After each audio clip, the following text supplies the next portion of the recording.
Essa live de hoje é uma conversa sobre China, né, sobre o milagre da China, com o professor Elias Jabbour e com o professor Paulo Gala, que lançaram essa semana um curso maravilhoso sobre o tema e vão falar um pouco dele hoje para quem acompanha aqui o Disparada, quem está aqui na live, quem está chegando.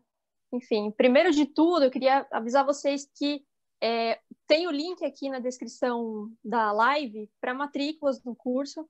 E se vocês inserirem o cupom Disparada, vocês conseguem 10% de desconto aí na matrícula. Bom, meu nome é Isabela Lofrano e eu tenho o prazer, a honra, na verdade, de conduzir essa live aqui hoje do Portal Disparada. O professor Elias, ele é professor do programa de pós-graduação em Ciências Econômicas da UERJ. Ele é doutor em Geografia pela FEFELESH e ele é autor dos livros China, Socialismo e Desenvolvimento, 7 décadas depois, e China hoje, Projeto Nacional de Desenvolvimento, Socialismo e Mercado. Professor Elias, boa noite, é um prazer ter você aqui na live. Boa noite, prazer é todo meu. E o professor Paulo Gala, ele é professor de Economia da FGV São Paulo, ele é também mestre e doutor em Economia pela FGV São Paulo, foi professor visitante nas universidades de Cambridge, no Reino Unido, e em Colômbia, em Nova York, e é autor do livro Complexidade Econômica, uma nova perspectiva para entender a antiga questão da riqueza das nações. E autor também de diversos trabalhos sobre a China. O blog do professor Paulo Gala tem uma quantidade infindável de pesquisas, dados e conteúdos sobre isso, que é muito rico, muito interessante. Professor Paulo Gala, também é um prazer imenso tê-lo aqui. Boa noite, né? Bom, boa noite, obrigado. Prazer é meu. Bom, são duas grandes referências no assunto e eu sugiro aqui que vocês acompanhem, se matriculem e acompanhem esse curso deles, né? Se vocês têm alguma dúvida disso, acho que depois dessa live vocês já vão estar bastante tranquilos para isso e vão com certeza se inscrever, se matricular aí no curso. Bom, para iniciar, né, queria fazer um comentário breve e já passar a palavra para o professor Paulo Gala, professor Elias, comentando que nesse contexto todo, né, nesse caos todo que surgiu com o coronavírus, a China ela respondeu prontamente, né, essa crise, né, de saúde pública. Ela fez o hospital em 10 dias, ela garantiu o suprimento dos principais componentes aí para enfrentar os respiradores, os equipamentos de proteção dos profissionais da saúde, as máscaras, enfim. E os outros países estão tentando dar conta disso, né? Eles estão tentando fazer reconversão industrial em razão da escassez desses produtos. O Trump ele sofreu uma pressão, ele acabou acionando o Defense Production Act lá, pressionou a GM para ativar uma planta lá em Ohio para produzir os respiradores, enfim.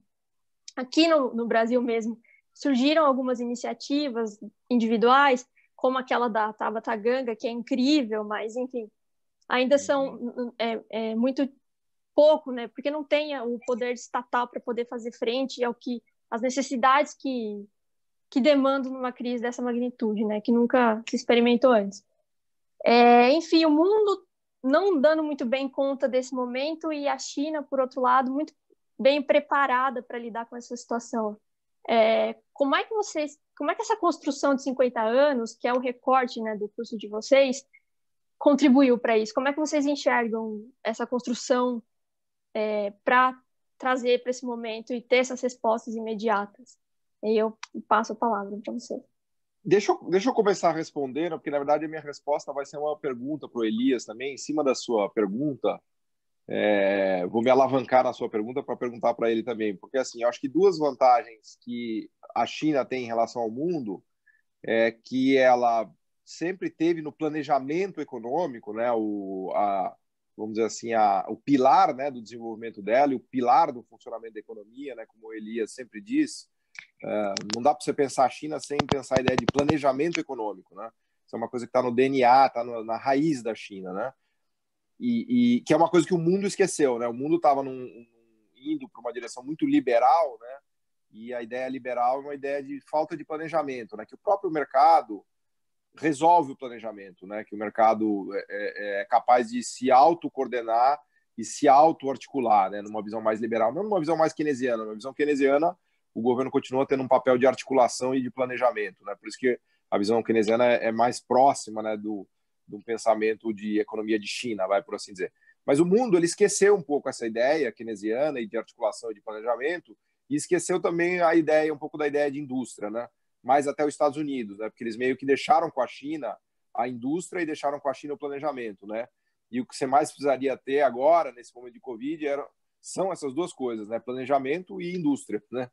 Que são as respostas à crise, passam necessariamente por um setor industrial capaz de abastecer as necessidades médicas, hospitalares, equipamentos e assim por diante, e por uma coordenação do governo, né? Então, a pergunta que eu quero fazer para o Elias é como é que aonde a gente busca isso, onde a gente destrincha da história chinesa, né? O Elias tem uma coisa legal de que o Estado desenvolvimentista sempre teve presente na China, né? Que ele chama do precoce Estado desenvolvimentista, né? Então, se ele puder explorar, explicar melhor para a gente, eu não me canso de ficar pedindo aula para o Elias, né? Que a metade dele do curso é maravilhosa, né? Uma aula de história e do funcionamento econômico da China incrível, né? Mas conta para a gente, Elias, como é que é essa coisa do DNA, do planejamento na China? Porque a gente já teve mais mercado, menos mercado, mas... Enfim, conta para a gente um pouco dessa história do planejamento na história chinesa, né? Primeiro, boa noite. Estão me escutando? Super bem, Sim. Tudo ótimo. Ótimo.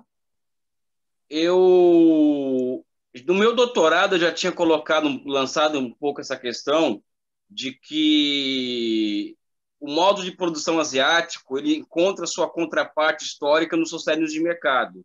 O que era o modo de produção asiático? É um modo de produção complexo, usando um linguajar marxista, que dominou as regiões do mundo que eram banhadas por grandes vales férteis, né? E essas regiões do mundo, e a China em particular, era caracterizada por ter um império precocemente centralizado e com uma imensa base camponesa que demandava desse Estado obras de contenção de enchentes, obras hidráulicas, diques, etc., etc.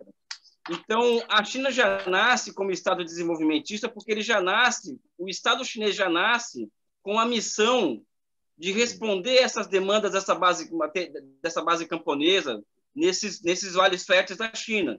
Então, por exemplo, o grande canal que liga o... Que ano é isso, Elias? Só para situar historicamente, que ano que você tem na cabeça aí? 2.000 anos atrás.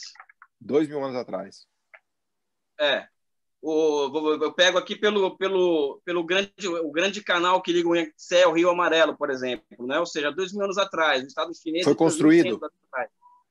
Isso, o grande canal.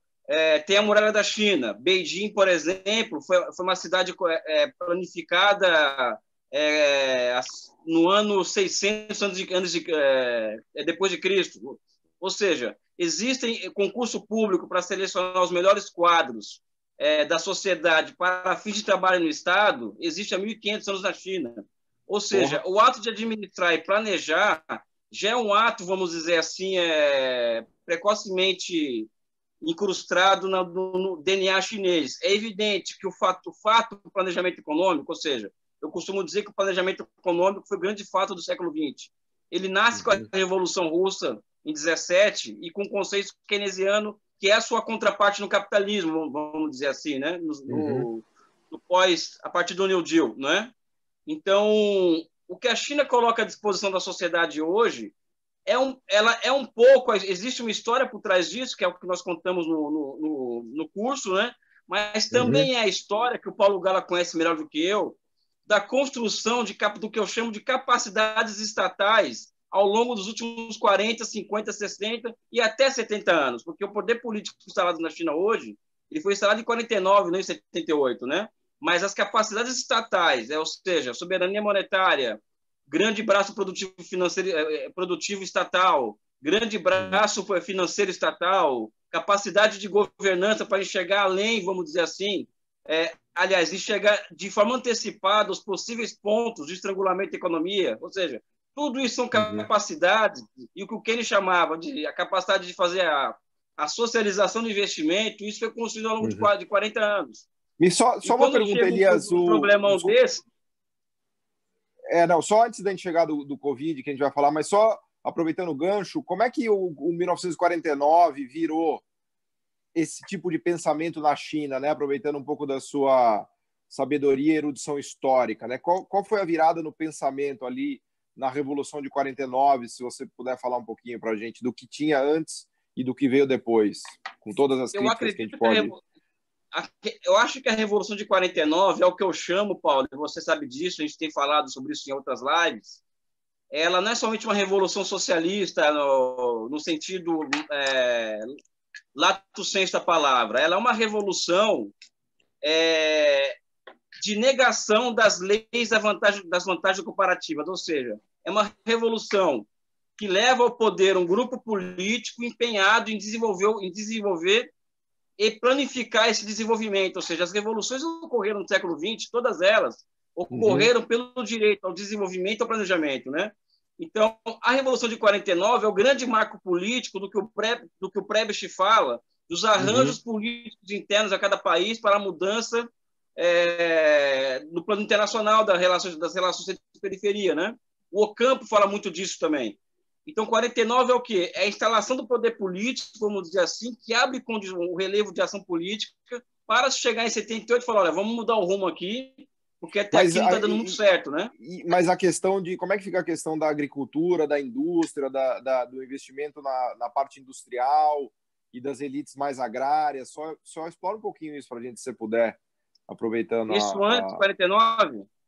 Como era o antes e o depois, se houve uma transição, porque quando se fala de vantagem comparativa, eu imagino que era uma economia que produzia arroz e porco e que começou a se direcionar para se industrializar, né? Mas era isso que eu queria... Acontece o seguinte, Paulo, a China ela foi ocupada por potências estrangeiras a partir das guerras do ópio, ou seja, a China tinha superávit comercial com a Inglaterra até 1839, e a Inglaterra ela obrigou, para mudar a balança comercial para ser superavitária, ela foi introduzindo o ópio na China. Então, esse é um fato. E a China foi se desmembrando ao longo do tempo. Mas, na década de 20, a China tinha vamos dizer assim, vários fulcros de indústria têxtil, por exemplo, no litoral chinês. Quando o Japão ocupa a China em 1937, na década de 30, o Japão destrói com essa indústria e ele passa a suprir a China com a sua própria indústria, não é? Então, a China, quando faz a Revolução de 49, é para acabar com a ocupação estrangeira, não é? E acabar com esse dumping que o Japão fazia em relação a ela, que não era só um dumping militar e colonial, mas também a proibição, a industrialização da China pelas potências estrangeiras, né? Ou seja, as guerras do ópio é isso, os tratados desiguais de Hong Kong é isso, dos novos territórios de Kowloon, a ocupação japonesa é isso, ou seja, são momentos em que a China foi impedida de se desenvolver. Então, eu costumo dizer também que o socialismo ele é uma resposta histórica para questões historicamente colocadas, né? Então, para a China se desenvolver naquele momento, a opção foi o socialismo, vamos dizer assim, né? Ou seja, esse tipo de revolução foi o que levou a China à independência nacional necessária para ter um projeto nacional de desenvolvimento, né? Outros países não precisaram disso, inclusive o Brasil. Tá. E aí, só para concluir, já que a gente foi por esse caminho, já que você falou da virada de 49, fala um pouco da virada de 78 também, porque o que eu acho incrível da China é como esse DNA de planejamento foi mantido na história, vamos dizer assim, desde os anos 50 até hoje, né? Passados 70 anos, né, que é a perspectiva do seu livro, que a Isa falou, né? Do nosso curso e principalmente do seu livro, né? Mas é incrível porque eles mudam a cabeça, né? Que o Deng Xiaoping tem, obviamente, uma cabeça diferente do Mao Tse-tung, né? Mas a coisa do planejamento fica, né? Então, eles têm uma capacidade meio de que se adaptar e flexibilizar, enfim, algumas partes, enquanto que outras eles não flexibilizam, né? Se você puder falar um pouco disso também, porque eu acho que a gente chega, inclusive no 2020, com essa ideia de planejamento que segue muito presente lá, né? Paulo, a China tem planos quinquenais desde 1952, ou seja, eles não foram abandonados em 78. Bom, então eles estão já mais no décimo, já passaram do décimo, então, já estão no 13º.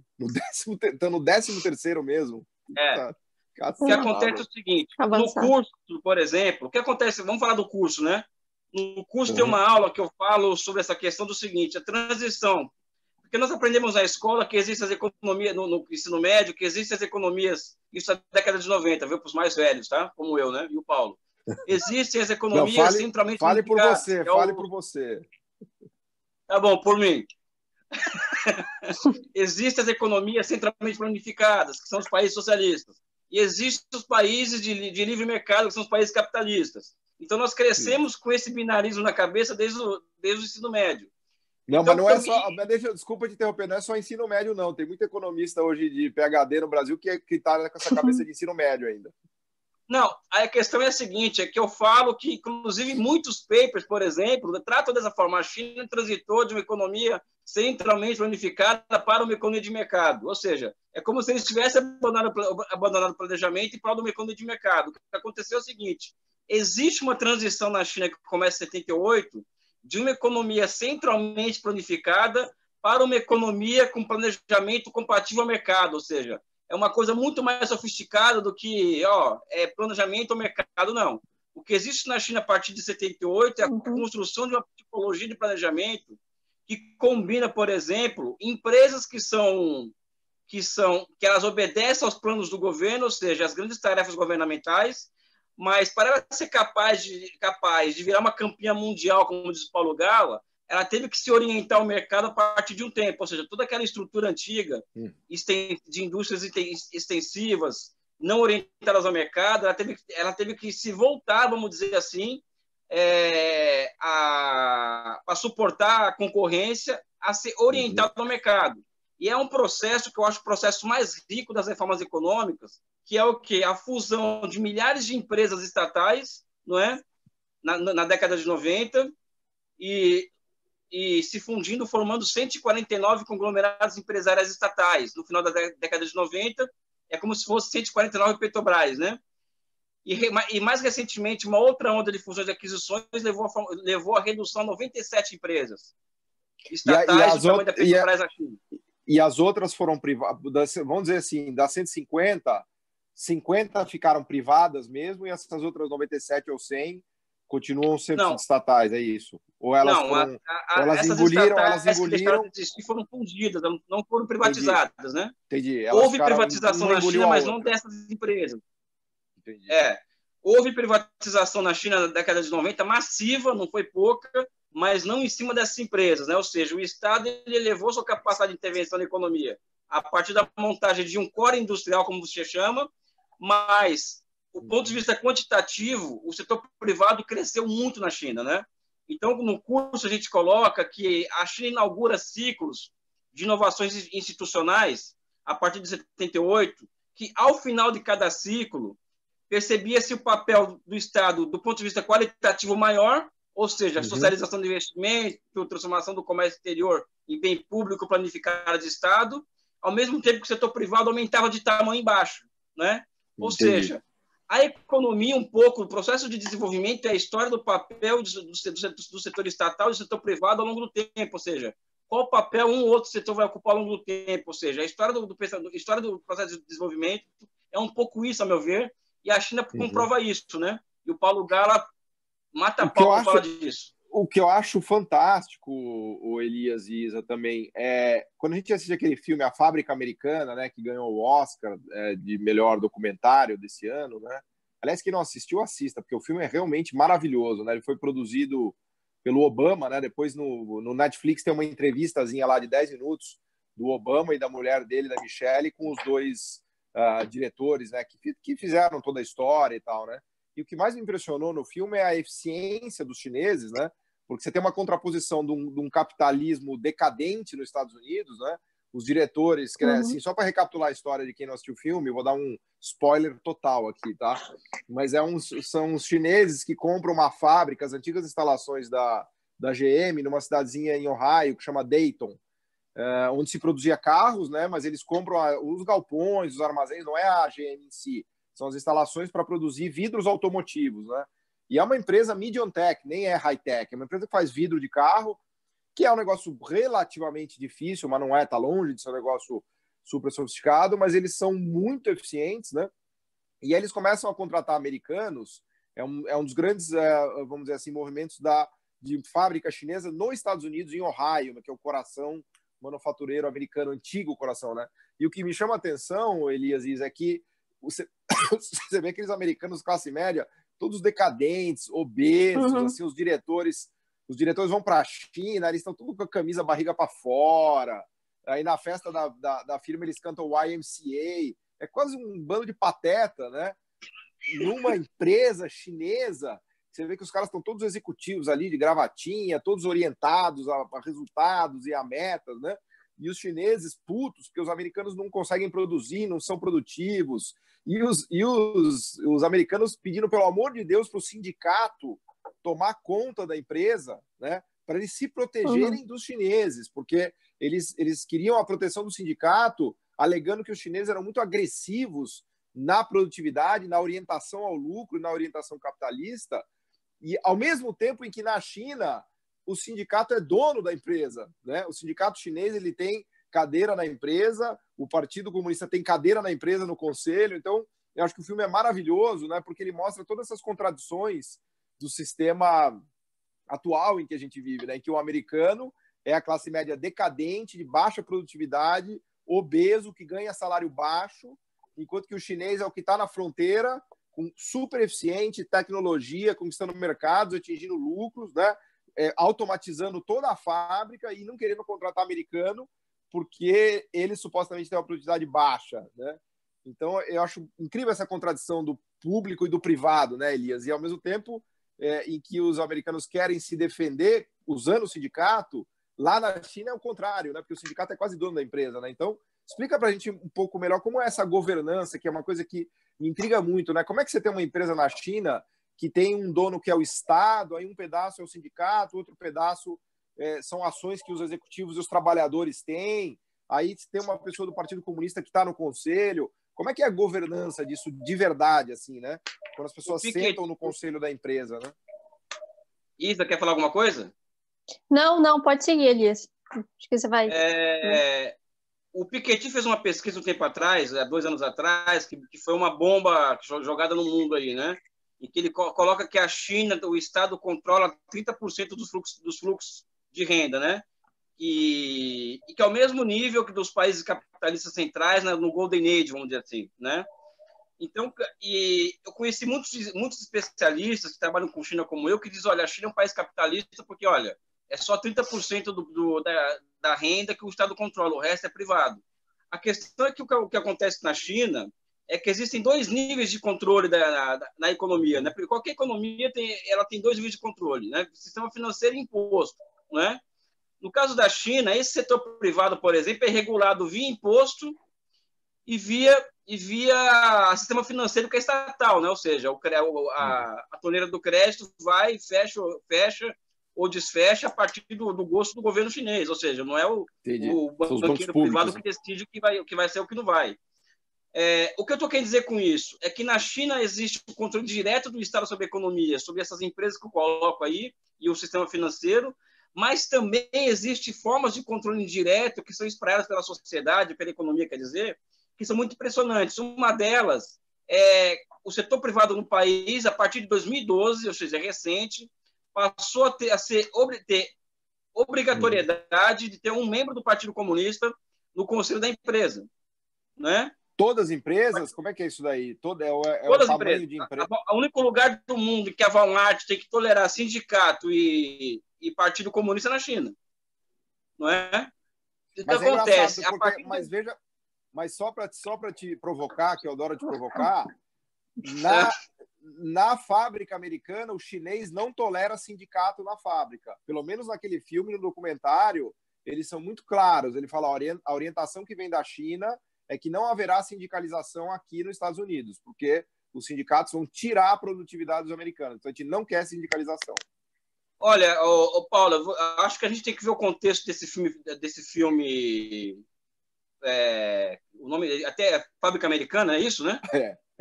Uhum. Tem que ver o contexto desse filme dentro de uma lógica de guerra cultural global contra a China também, né? Ou seja, eu não vejo... Não tô falando que o chinês é bonzinho. Deixa eu falar aqui para vocês. Tudo bem. É um elemento que eu achei curioso. Trabalho precário na China. Não, existe trabalho precário na China. Existe, eu vi. Existe abusos trabalhistas na China, tá? Principalmente na construção civil e naquelas indústrias voltadas às exportações. Agora, desde 2012, por exemplo, esse tipo de prática está sendo ultra reprimida na China. Tanto é que tem muito empresário privado chinês sendo preso justamente por não respeitar as leis trabalhistas. Porra. Mas existe, não falando que não existe. A China não é o paraíso, está longe do paraíso. Longe, longe, muito longe. Mas eu te interrompi. Você estava falando de que tem que ter um membro do Partido Comunista, então, no conselho das empresas. Mas não em pequena empresa, né? O cara tem um restaurante, uma farmácia. Deve ser só em grandes empresas, né? Imagino eu, né? Empresa factory, né? Ou seja, empresa que fabrica coisas, né? Fabrica valor, né? Ou seja, valor industrial, né? Não é serviço, é uma empresa, né? Obrigado a ter. Desde 2012. Tem um texto. E aí a governança da empresa passa necessariamente por um cara lá do Partido Comunista que está ali apitando. Exatamente. Então, existem formas de controle indireto na China sobre o setor privado, que não são poucos. Uhum. Eu tenho uma opinião sobre isso, Paulo. Eu não sou muito favorável a isso, não, entendeu? Tá? Uhum. Porque o setor privado na China está passando por um processo agora de retração. Não é? Você falou que eles estão sendo sufocados, né? Explica um pouco. Oi? Você falou que há um sufocamento do setor privado na China. Existe um sufocamento do setor privado na China. Explica um pouco isso. Porque, por exemplo, o Xi Jinping, quando, a partir de 2012, ele passou a exigir cada vez mais dessas empresas estatais. Eu exigi cada vez mais delas. Olha, eu quero tecnologia de ponta, eu quero chegar fazendo a ferrovia ligando Pequim até Londres, ou seja, vocês vão fazer isso, vão se virar. Tá? Ele quer pousar, vou dar crédito. Pousar a nave espacial na Lua, ele quer fazer um avião para competir com a Boeing. Que faz isso. Ou seja, vocês vão ter dinheiro à vontade para isso. Então, a preferência ao crédito na China nos últimos 10 anos passou a ser amplamente favorável ao setor estatal. O setor privado está tendo que recorrer ao shadow banking, vamos dizer assim, que cobra juros maiores de curto prazo, né? Entendi. Então, isso está provocando uma quebradeira no setor privado na China, que eu não sou favorável a isso, porque eu acho que existe uma utilidade do setor privado que não é pequena. Eu não tenho uma visão pequena das coisas, né? Ou seja, o cara que é de esquerda é contra o setor privado. Não sou contra o setor privado. Mas isso daí que você está falando... Mas chega a ponto de o setor privado ter dificuldades mesmo por conta de acesso a crédito de maneira mais difícil quando comparado às grandes estatais? Quer dizer, eu não imaginava que a coisa estava tão grave assim. É isso que eu te pergunto, ela não é que ela está grave. Está havendo nesse momento na China, antes do Covid, né? Porque depois mudou, um grande refis ao setor privado na China. Um refis, né? Sabe? Para salvar o setor privado. Ou seja, tem papers no Peterson Institute sobre isso que são interessantes. Ou seja, existe uma política de resgate do setor privado na China. Mas o fato é que o setor estatal na economia está avançando absurdamente sobre o setor privado. Não é? Eu, pessoalmente, eu não coloco ideologia nesse tipo de coisa. A economia ela é regida por leis, vamos dizer assim, né? Ou lógicas de funcionamento. Ao você fazer avançar um setor sobre o outro assim de forma quase que indiscriminada, você está quebrando lógicas de funcionamento de uma economia. Então, o resultado é o quê? É um sistema de preço mal formado, quebrar a economia, esse tipo de coisa, né? Lógico, não está acontecendo isso na China. Isa, não sei se você quer fazer alguma pergunta, se o pessoal está perguntando, aí interrompe a gente à vontade. Se deixar, a gente pode deixar, não. Qualquer coisa eu falo. A gente vai ficar conversando horas a fio aqui. Mas a pergunta que eu te faço, Elias, é o seguinte: você vê, por exemplo, o Xi Jinping, ele está lá há 4 anos, não sei. Não, né? Desde 2012. Mas ele já é pleno, vamos dizer assim, ele já assumiu como marechal pleno desde 2012 ou ele foi ganhando poder? Porque o Hu Jintao saiu quando? Ele foi o anterior. 2012. Ele era o vice do Hu Jintao. Ele era o vice do Hu Jintao. Aí a pergunta que eu te faço é: você vê uma inflexão, porque assim, do Deng Xiaoping até o Hu Jintao foi claramente vamos dizer assim, um caminhar na direção de um sistema de mercado. Muito longe de ser um sistema de mercado privado, capitalista, pleno, mas foi um caminhar nessa direção, né, eu diria. Você vê uma inflexão a partir de 2012, a ponto de dizer que houve um recuo por tudo isso que você está falando, ou não, né? É uma mudança, vamos dizer assim, relevante de direção, ou é só um ajuste fino? Né? Essa seria a minha pergunta. Não, eu acho primeiro que a noção de gerações dirigentes que tem que coloca, ou seja, cada geração governa o país por 10 anos, né? Ou seja, tem a geração do Jiang Zemin, foi 10, o Jintao 10 e o Figura agora outros 10. Cada geração vai dar conta dos desafios do seu tempo, tá? Então, o Jiang Zemin, ele deu conta dos desafios postos no tempo dele, que era o quê? Inserir a China no mundo pós-China Soviética. Hu Jintao passa a cumprir o papel do olhar mais social, ou seja, da sociedade harmoniosa, ou seja, a construção do estado de bem-estar social que foi prejudicado a partir da década de 90. E o Xi Jinping está pegando uma bomba que é o quê? Que é um país que estava, vamos dizer assim, com inúmeros problemas sociais, incluindo corrupção, ou seja, a corrupção na China é endêmica, né? Ou seja, olha como eu também critico a China. Então, corre solta lá. Sim, mas só que é o seguinte, a corrupção derrubava dinastias inteiras, né? Ou seja, e na China o Xi Jinping percebeu o seguinte, olha, se eu não enfrentar esse negócio aqui, pegar na unha, se eu não colocar ordem na casa, nós podemos ser colocados para ter o mesmo destino da dinastia Ming, da dinastia Tang, etc., né? Então, a dinastia Ming, para uma reflexão que eu vi... Explica aí, vai, a dinastia Ming foi derrubada pela burocracia, é isso? Pela corrupção? Não, todas as dinastias chinesas elas foram derrubadas por revoltas camponesas, não é? Todas elas. Os governantes foram demonstrando incapacidade de entregar as obras hidráulicas e a massa se revoltava e derrubava o governo. A história da China é a história de revoltas camponesas. E a última grande revolta camponesa levou o Partido Comunista ao poder em 49.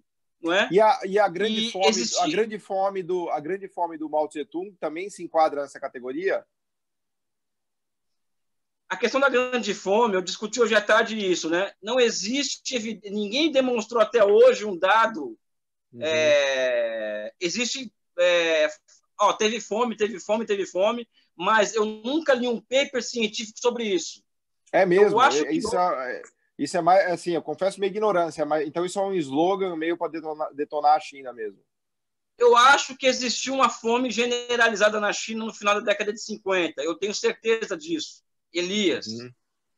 Agora, por dois motivos. Erros de condução de política econômica mesmo, a partir de 56, e uma seca que devastou a agricultura chinesa durante aquele final da década de 50. Tá? Existiu. Agora, a quantificação disso ninguém sabe. Então, não dá para falar se foi uma grande fome ou pequena fome, vamos dizer assim. Né?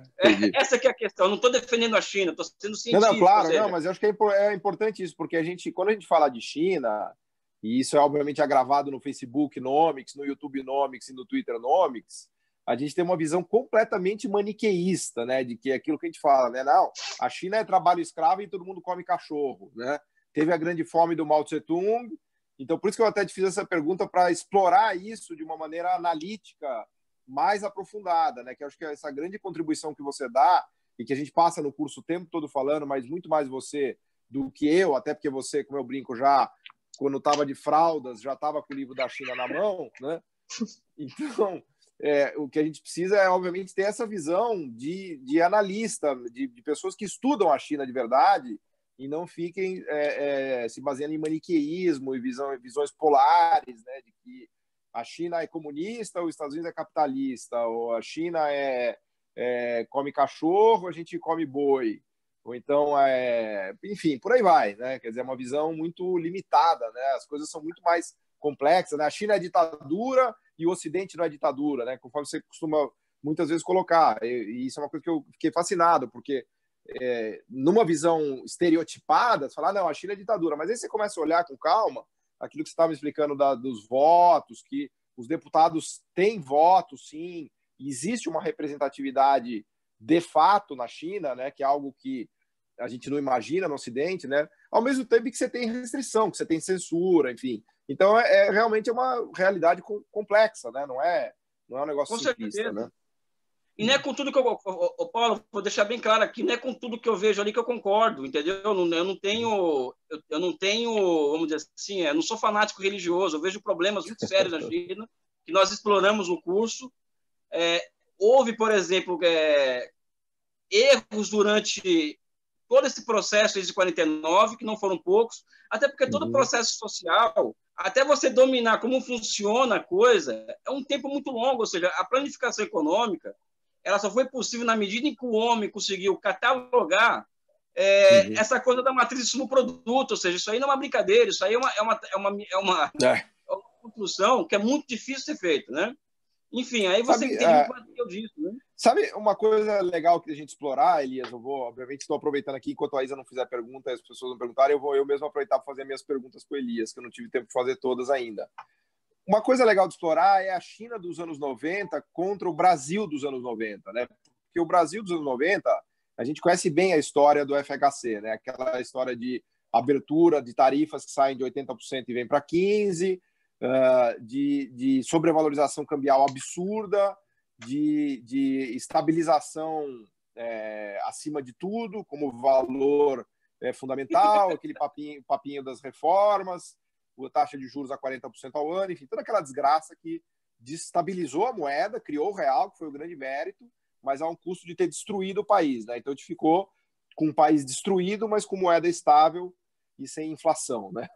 Mas eu queria contrapor isso, enfim, a China dos 90, né, Isa? Não sei se você quer falar. Não estou discutindo, Paulo. Não, na verdade, você entrou nessa pergunta, eu tinha separado algo um pouco parecido, que na verdade também se estende a você, Paulo, essa pergunta, que você tinha até comentado, acho que no começo desse mês, no Twitter, que a China ela não teria adotado aquele pacote de medidas trazido pelo Consenso de Washington, que ela teria tido algum êxito por conta disso, né? Enquanto a América Latina, por outro lado, adotou isso e, enfim, teve um destino ruim. Eu acho que vai muito na linha do que você está falando.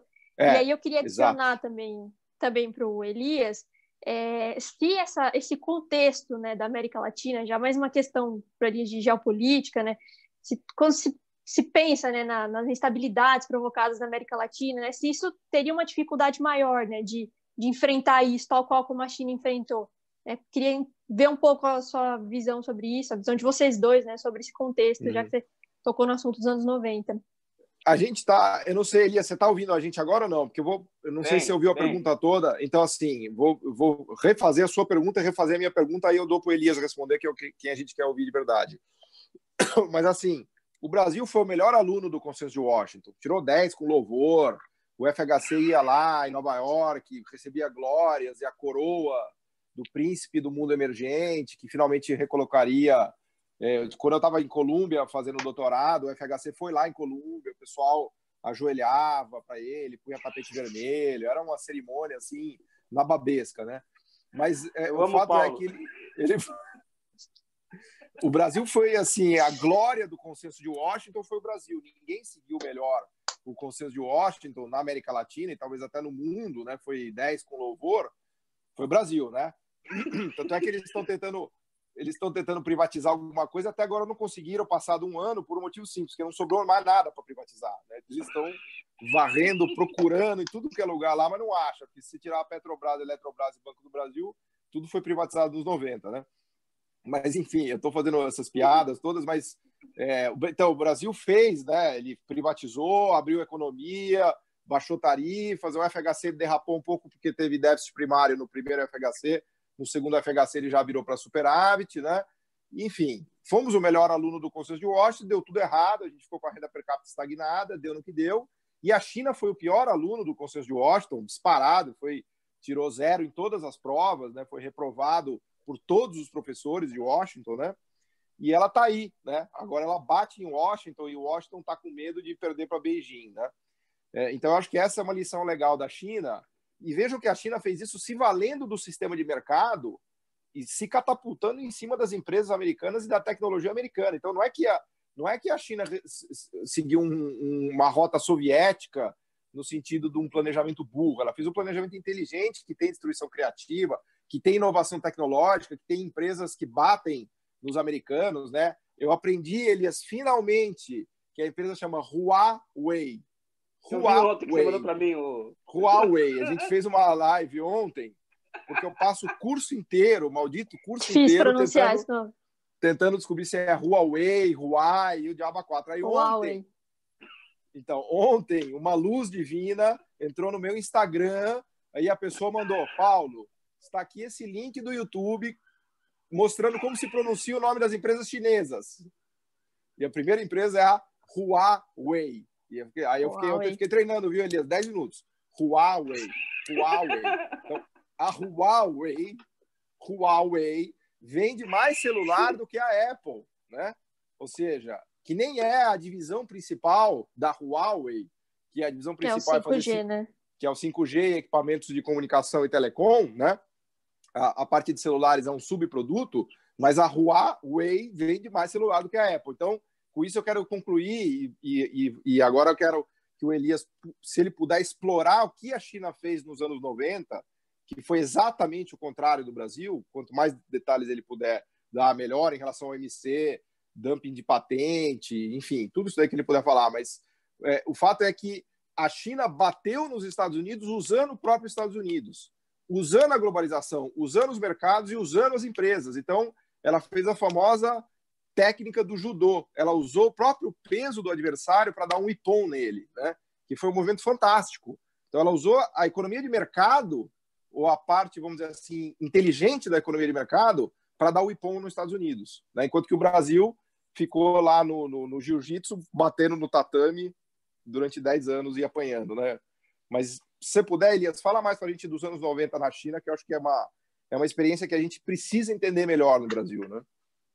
Então, eu costumo dizer, aliás, hoje é aniversário do Lenin, o Lenin faria 150 anos hoje. E uma frase lapidar desse, ele tem duas frases do Lenin que cabem nessa conversa, né? A primeira é de que a economia monetária foi a maior invenção do a maior e melhor invenção do capitalismo e tem que servir ao socialismo. E a outra, tecnologia não se constrói, se compra, se rouba ou se pirateia. Ou seja, são duas frases dele. São duas Boa, frases dele. Não conhecia, maravilhoso. Ou seja, são duas frases dele que sintetizam isso. Ou seja, a China na década de 90, ela constrói, vamos dizer assim, uma economia monetária moderna, ao mesmo tempo em que fecha a conta de capitais, ou seja, o Brasil abriu, a China fechou, montou um sistema financeiro estatal com 4 grandes bancos estatais, o Big Four, e ao longo do tempo, a maioria das grandes cidades chinesas passaram a ter bancos de desenvolvimento, as províncias passaram a ter bancos de desenvolvimento. Um exemplo que eu dou aqui, que enquanto que o Brasil fechou todos os bancos estatais de desenvolvimento, na China, estatais assim, nível dos entes subnacionais, que a gente Xangai, tinha, né? Por exemplo, a gente tinha os bancos de... Todos os estados tinham os seus bancos, né? Os bancos estaduais, China, né? O metrô de Xangai, por exemplo, 56% do metrô de Xangai ele foi financiado pelo Banco Municipal de Xangai, ou seja, a China foi montando uma economia monetária moderna na década de 90, fechou conta de capital, Marx se desvalorizou a taxa de câmbio de uma vez só em 94, não é? E foi abrindo condições para que eles tivessem uma dinâmica de desenvolvimento a partir do final da década de 90, centrada no quê? Centrada no investimento. Por quê? Porque o processo de urbanização demandaria grandes investimentos. Eles estavam pensando no processo de urbanização, até porque indústria é igual urbanização, ou seja, industrialização e urbanização. Então a China fez tudo o contrário do que o Brasil fez na década de 90. Construiu política, um sistema estatal financeiro barra pesada em todos os níveis. Marx estatizou a taxa de câmbio, que eu chamo o seguinte: na China, o comércio exterior ele se transformou em bem público planificado de Estado, ou seja, é a definição que eu tenho. Existe um sistema do comércio exterior na China que envolve a taxa de câmbio, envolve mercado de capitais, envolve política de formação de reservas, ou seja, fizeram tudo que o Dr. Keynes ensinou, entendeu? Sabe? E enquanto que o Brasil achou que o Mises tinha razão e tal. Mises quem, né? Deixa eu te falar. Uma outra pergunta ainda nessa linha dos 90, que eu acho muito legal da Ásia, né? Eu gosto muito de Ásia e estudo com dor de corno mesmo, né? Porque a Ásia deu certo e o Brasil deu errado. Então, a gente fica na Ásia ali, né? Eu brinco que tem o amigo meu, Gabriel Palma, para mim é um dos economistas mais brilhantes do mundo hoje, professor em Cambridge.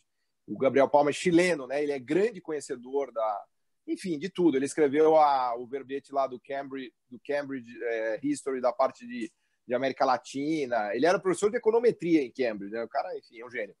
Mas aí eu converso muito com ele, o filho dele fala, eu não aguento mais meu pai falando de Ásia, ele só fala de leste de Ásia, e eu estou ficando meio como o Gabriel Palmer, então eu preciso me policiar. Mas a pergunta que eu ia te fazer é a seguinte, o que a gente percebe no sistema asiático e no, vamos dizer assim, no mercantilismo, no desenvolvimentismo asiático, né, se você quiser, é que eles sempre tiveram uma preocupação com as exportações, com conquistar o mundo. Não é um export-led, eu entendo o que você fala no curso, tem uma aula maravilhosa do Elias, quem não se inscreveu ainda, se inscreva, não pelas minhas aulas, mas pelas aulas do Elias. Tem uma aula maravilhosa que ele nos mostra para a gente que a China não é export-led no sentido de que o mercado interno é irrelevante. Pelo contrário, ela foi expandindo o mercado interno e usando o sistema produtivo para abastecer o mercado interno e se catapultando e também conquistando mercados no mundo. Né? Então, não é uma visão meio equivocada da Ásia, que ela é export-led, não tem mercado interno. Não é isso. Ela começa sendo puxada, mas depois a coisa se retroalimenta e é evidente que as empresas chinesas estão vendendo e abastecendo o seu próprio mercado interno. Mas a pergunta que eu quero te fazer você enxergava essa preocupação clara dos policy makers em relação à conquista de eficiência tecnológica, de mercados do mundo? Porque o problema do nosso desenvolvimentismo, do latino-americano e do brasileiro, foi muito que a gente criou um empresário dependente de tarifa, né? E que não conseguiram dar esse salto de sofisticação tecnológica e conquistar o mundo, né? Eu brinco um pouco que é a teoria da indústria infante, né? Do List, do Hamilton, né? Você está educando um filho, você precisa proteger ele para que ele, enfim, estude, se capacite para depois ele ir para o mundo, né? Só que se meio que dá errado o filho, ele fica morando com os pais até os 40, 50, 60 anos, que é um pouco do que aconteceu com a indústria latino-americana. E aí que é o grande erro, a meu ver, aí que reside o grande erro do desenvolvimentismo latino-americano, quando contraposto ao desenvolvimentismo do Sudeste Asiático. Então, eu queria te explorar nisso, né? Você tem umas passagens maravilhosas, por exemplo, aquilo que você estava me contando, que o Deng Xiaoping falou com o CEO da Toyota nos anos 80, que a Toyota chegou lá toda bonitona, falou, não, eu quero vender Toyota aí para vocês na China, vamos que vamos e tal. Aí o Deng Xiaoping falou, não, amigão, não é assim não. Você vem aqui transferir a tecnologia, ensina para a gente como faz carro, e aí nós vamos pensar se você vai vender no nosso mercado interno. Então, o que eu queria explorar de você são pontos específicos e detalhes, né, dos policy makers e desses planos em relação a essa ideia de sofisticação tecnológica, de conquista do mundo, da importância das exportações, que já está mais ou menos evidente nas zonas especiais de exportação, mas você entendeu meu ponto? Como é que a gente identifica essa preocupação deles com o mundo, a conquista do mundo e a sofisticação, enquanto que no Brasil não houve isso, né? A gente não migrou o nosso processo de substituição e importação não transitou para um processo de potência exportadora, por assim dizer, né? Então, eu costumo dizer que a China, ela, em 1978, ela funde o Estado fundado em 49, que é o Estado revolucionário, ele se funde com o Estado que Deng Xiaoping internaliza, que é o Estado desenvolvimentista de tipo asiático, ou seja, a China copia o que a Coreia fez, o que o Japão fez, etc. Então, o que a China é hoje era a fusão de dois estados, ou seja, o Estado revolucionário e o Estado desenvolvimentista, né? E ele coloca uma frase que é interessante, olha, nós temos que ir além da inovação Meiji do Japão. Isso tem que ser o Xiaoping.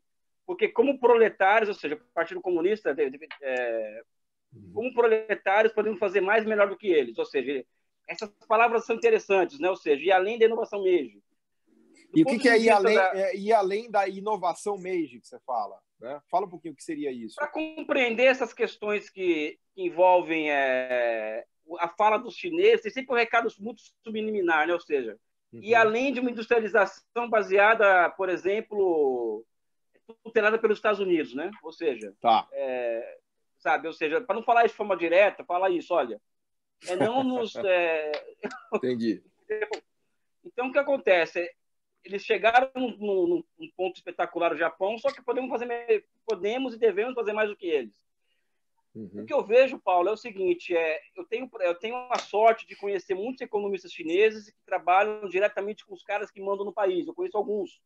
Tá? Então conta aí, conta a cabeça deles aí, conta pra gente a cabeça deles. É a seguinte, chega 2005, ou seja, essa internalização do Estado desenvolvimentista, ela demandou o quê? A China tem que copiar a tecnologia à torta direita, ou seja, em um certo período de tempo, você importar um parafuso, a sua produtividade de trabalho aumenta absurdamente. Só que chega num ponto que a questão da produtividade do trabalho demanda o quê? Muito dinheiro para comprar nova e novíssima tecnologia e também passar a ter tecnologias novas, senão você vai retroceder. Claro, e aí é a armadilha da renda média, né? Porque é aquilo que a gente estava falando, você domina o nível low-tech, mas para você dar os próximos passos, que são os passos que o Brasil não conseguiu fazer, você precisa deixar de ser consumidor de tecnologia e passar a ser produtor de tecnologia, né? Que muitos economistas no Brasil, para não dizer a maioria, tem muita dificuldade de entender isso, que consumir tecnologia, até a minha filha de 6 anos faz, é só você comprar um iPad. Agora, produzir tecnologia é bem diferente, né, Elias? Enfim, conta aí, eu te interrompi. Paulo. Não interrompeu não, cara. O papo tá espetacular, tá melhor do que ontem, inclusive. Cara, eu não aguento mais fazer live. Eu vou confessar uma coisa, que eu não aguento mais fazer live com você. Mas tudo bem, vamos lá. Mas agora tá ficando legal, tá? A gente tá pegando jeito, a gente virou um casal, né, cara? Sabe como que é, né? Ai, puta, só me faltava essa agora, meu Deus do céu. Um casal de intelectuais, Paulo. Não tem nenhum problema. Vamos lá. Eu te amo, Paulo, eu também te amo, eu também te amo. Vamos cabeça negra é o seguinte, chegou em... Porra, a gente é diferente, mas é igual, porra, tem tudo isso, né? Vai lá. A China, a cabeça dos chineses, ou seja, eles construíram uma máquina de financiar na década de 90, ou seja, essa máquina de financiar é ser muito funcional no novo estágio de desenvolvimento em que a tecnologia depende de muito investimento de dinheiro, ou seja, muito crédito, né? Ou seja, aquela coisa do Schumpeter, ou seja, que o sistema financeiro, ou seja, a tecnologia não nasce na universidade, né, a pagar essa de luz, tecnologia é dinheiro, meu amigo. É aumentar, ter capacidade financeira de fazer isso. Então, a China chega em 2005, com qual problema? Em 2005, essa industrialização baseada na complementaridade tecnológica entre da China com o Japão e os Estados Unidos acabou em 2005. Então, a partir de 2005, a lógica é o seguinte: a inovação tecnológica na veia, a partir de agora, a partir das nossas próprias forças. Ou seja, então a China ela completa todo esse estágio da Revolução Industrial, que é copiar a tecnologia estrangeira, só que nesse tempo, formou um sistema financeiro capaz de fazer o upgrade e formou um engenheiro capaz de gerenciar o upgrade, né? Ou seja, então, a partir de 2005, a China se volta completamente a tirar o atraso tecnológico total em relação aos países do sistema. Então, é aí que surge 5G, política para semicondutores, política de defesa, usar o exército, os laboratórios do exército como instrumentos de produção de tecnologia. De fomento tecnológico. É o modelo americano, né? Os Estados Unidos têm 600 bilhões de dólares por ano que vai para o DARPA, para o Pentágono. Vai parar na Boeing. Um detalhe, né? Eu descobri, a primeira vez que eu fui na China foi em 2004, eu fui visitar uma siderurgia na China, uma antiga siderurgia de Uretan, que é em Pequim, na periferia de Pequim. E eu conversando com o CEO da empresa, ele falou o seguinte: a nossa história é a seguinte, nós mandamos os estudantes, isso depois de encher o cara de cachaça, de pinga de arroz. Você fala mandarim? Você fala não. Mandarim, não? Você é tudo bêbado no inglês. Ou seja, os americanos, qualquer estudante chinês que foi para os Estados Unidos, que é uma outra diferença, nós mandamos para os Estados Unidos historiador, geógrafo, economista, esses caras voltam com esse negócio de instituições, democracia, esse papinho de coxinha, né? O chinês mandou engenheiro para lá, né? Mandou engenheiro químico, mandou gente para essa engenharia, física, química, e esses caras, eles tinham acesso a cadeias produtivas americanas, e com o olho eles copiavam tudo que eles viam, entendeu? Entendi. E eles voltavam para a China com tudo já anotado, para quê? Para fazer a cópia, né? Ou seja, a cirurgia chinesa ela alcança a japonesa, que é a mais top do mundo, na base da cópia. A partir do quê? A partir dos caras entrarem nas fábricas, ver como funciona, só com o olho, com nada anotado, só no olho. Qual é essa siderúrgica que você falou? Qual é o nome? A Uretan, que é uma antiga, mas a nova, essa cirurgia ela foi comprada pela Baoesteel. A Bao Steel virou a campeã mundial, né? A Bao Steel hoje a top 3 junto com a POSCO, Bao Steel e mais uma outra aí. E a Indiana também, se eu não me engano. Enfim, então a questão tecnológica para a China é uma questão de vida ou morte para eles. É a ArcelorMittal, não é? É isso, exatamente. A ArcelorMittal. Para os chineses alcançar a excelência no campo da ciência e da tecnologia, é a única forma daquela civilização continuar a existir daqui a um tempo. Pelo seguinte, que se eles perderem essa guerra dos Estados Unidos, eles desaparecem também, né? Cá entre nós, né? Porque os americanos vão partir para a destruição. Então, quando eu falo no curso, qual que é a grande estratégia chinesa? A grande estratégia chinesa é dar continuidade à grandiosidade daquela civilização criada há 5 mil anos. E hoje essa grandiosidade demanda o quê? Alcançar a fronteira tecnológica em 15, 16 setores. Atualmente se alcançou em 2 ou 3. E os policymakers tinham muito claro isso, os seus amigos economistas que trabalham no governo tinham muito claro isso, eles não ficavam titubeando em relação a essas ideias. A parada é a seguinte, Paulo, qualquer funcionário público de quinta categoria na China sabe qual que é o projeto de Estado, entendeu? Uhum. É uma diferença brutal do funcionário público brasileiro, ou seja, o cara no Brasil que trabalha no IPEA ou no BNDES e defende banco privado, defende privatização, defende que o Estado tem que ser mínimo, só que o cara ganha 30 mil por mês no BNDES, lá, como economista. Na China é inadmissível isso. Todo servidor público sabe muito bem qual que é o papel dele nessa cadeia que envolve o grande projeto nacional deles, ou seja, é outra coisa, né? E você vê que incrível, né? É uma coisa fantástica. Você quer perguntar alguma coisa aí, Isa? Nós estamos aqui, a gente até esqueceu o que é live, nós estamos batendo papo aqui.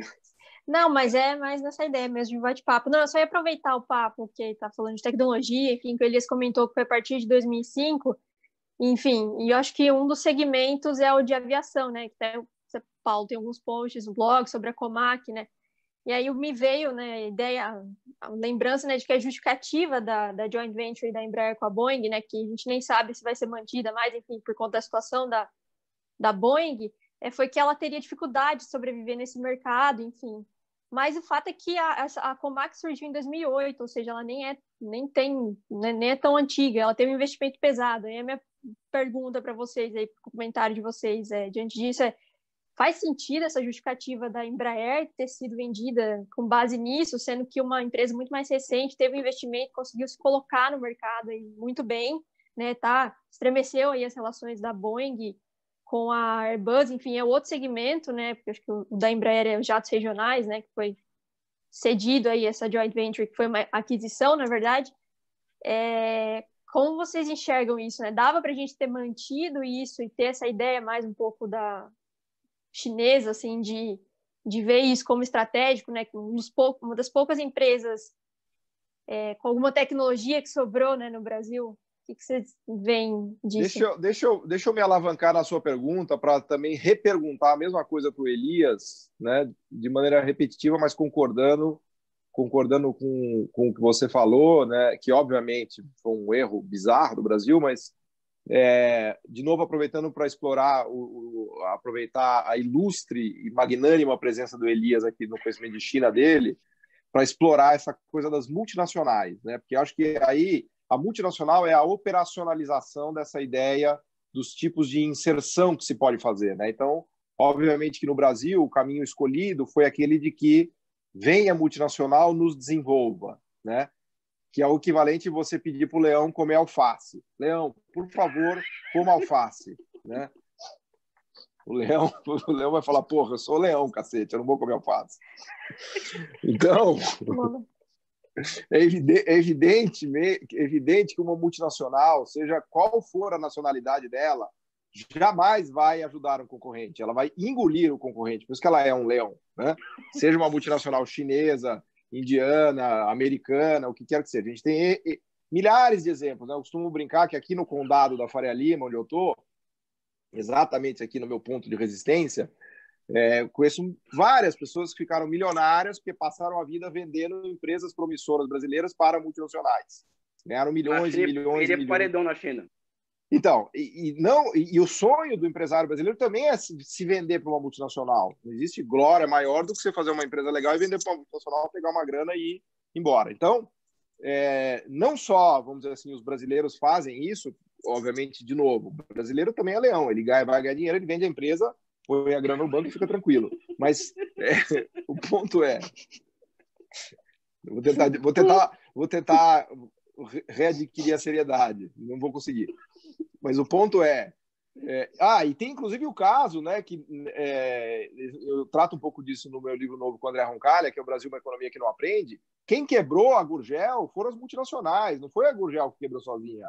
A Fiat se mobilizou para detonar a Gurgel, porque quando eles estavam avançando, que eles fizeram o carro 1.0, que foi uma sacada maravilhosa, que tinha subsídios para motor de baixa cilindrada, a Fiat foi lá no cangote, a Autolatina, na época, acho que já era Volks, pegaram o subsídio também, fizeram o governo tirar essas vamos dizer assim, essas benesses que existiam só para a Gurgel, e pior, falaram para os fornecedores que eles não poderiam mais fornecer as mesmas peças que eram fornecidas para eles, para a Gurgel, ou seja, obrigaram a Gurgel a desenvolver autopeça numa situação de financiamento catastrófica, de uma década de hiperinflação, com grandes dificuldades do BNDES, enfim, né? Mas só por que eu digo isso? Porque no Brasil existe uma aliança entre a multinacional e o governo brasileiro para detonar a empresa brasileira, o negócio mais surreal da galáxia, né?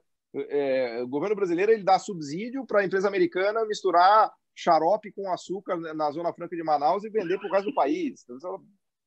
Então, assim, é evidente que a coisa da... E aí, tudo isso eu estou falando para falar da Boeing e da Embraer. É óbvio que ia ser difícil para a Embraer competir.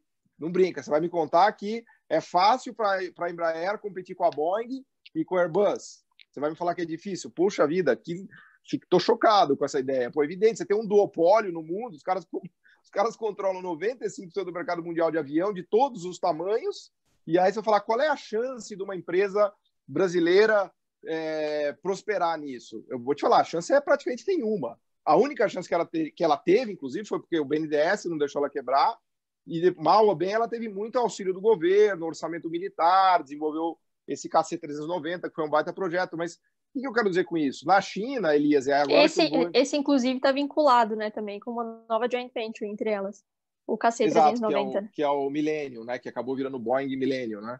Mas, então, pelo que eu entendo da China, isso que eu quero perguntar e explorar ao Elias, é que lá as empresas nacionais elas são protegidas e alavancadas e catapultadas pelo Estado chinês, enquanto que aqui é exatamente o contrário. Então, uma Comac lá foi construída para conglomerar e articular toda a capacidade técnica e tecnológica dos chineses em fazer avião, porque é só assim que você vai competir com a Boeing. Não é com um brilhante empreendedor do interior da Bahia que fez um avião e ganhou da Boeing, né?